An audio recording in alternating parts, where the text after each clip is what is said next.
If you've ever manually edited 20 identical objects one by one, stop right now. Today, in under 2 minutes, we're covering how prefabs work, how to create them, and how they will save you dozens of hours in your game development workflow. Let's jump straight into Unity.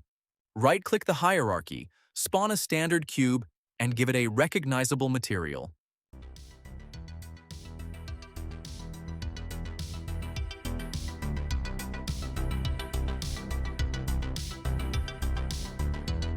Step 2.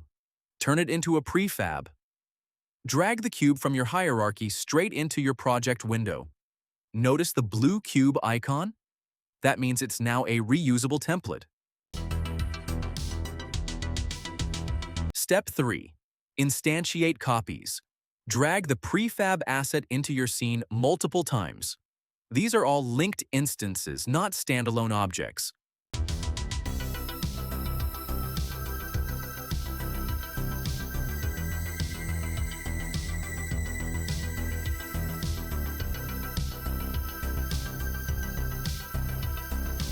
Double-click the prefab to open prefab mode. Any edit you make here, adding scripts, changing materials, or scaling, instantly syncs across every copy in your game.